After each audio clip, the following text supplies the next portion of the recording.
పశ్చిమాఫ్రికా దేశమైన నైగర్లోని సహారా ఎడారిలో జరిగిన ఒక ఘోర విషాదం ప్రపంచాన్ని దిగ్భ్రాంతికి గురిచేసింది. మాలి దేశంలో జరిగిన ఒక మతపరమైన కార్యక్రమంలో పాల్గొని తిరిగి వస్తున్న వలసదారులు నైగర్ అల్జీరియా సరిహద్దులోని అసమాకా ప్రాంతంలో ఈ దురదృష్టకర ఘటనను ఎదుర్కొన్నారు. వారు ప్రయాణిస్తున్న లారీ మార్గం మధ్యలో పాడైపోయి ఎడారి ఇసుకలో చిక్కుకుపోయింది. వాహనాన్ని సరిచేయడానికి ఎంత ప్రయత్నించినా ఫలితం లేకపోయింది. సహాయం అందే అవకాశం లేకపోవడంతో సహారా ఎడారిలోని భరించలేని వేడికి, తీవ్ర దాహానికి 49 మంది పర్యాటకులు అక్కడికక్కడే మృతి చెందారు. ఈ ఘోర ప్రమాదంలో 2 ప్రయాణికులు మాత్రం ప్రాణాలతో బయటపడ్డారని అధికారులు తెలిపారు.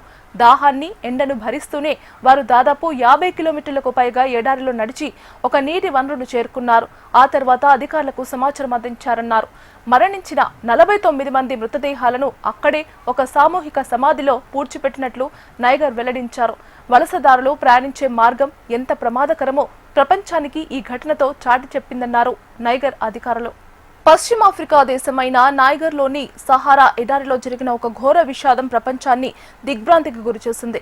మాలి దేశంలో జరిగిన ఒక మతపరమైన కార్యక్రమంలో పాల్గొని తిరిగి వస్తున్న వలసదారులు నైగర్ అల్జీరియా సరిహద్దులోని అసమాకా ప్రాంతంలో ఈ దురదృష్టకర ఘటనను ఎదుర్కొన్నారు. వారు ప్రయాణిస్తున్న లారీ మార్గం మధ్యలో పాడైపోయి ఎడారి ఇసుకలో చిక్కుకుపోయింది. వాహనాన్ని సరిచేయడానికి ఎంత ప్రయత్నించినా ఫలితం లేకపోయింది.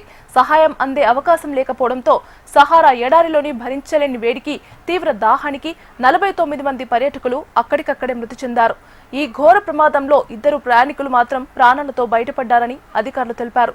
దాహాన్ని, ఎండను భరిస్తూనే వారు దాదాపు 50 కిలోమీటర్లకు పైగా ఎడారిలో నడిచి ఒక నీటి వనరును చేరుకున్నారు. ఆ తర్వాత అధికారులకు సమాచారం అందించారన్నారు. మరణించిన 49 మంది మృతదేహాలను అక్కడే ఒక సామూహిక సమాధిలో పూడ్చిపెట్టినట్లు నైగర్ వెల్లడించారు.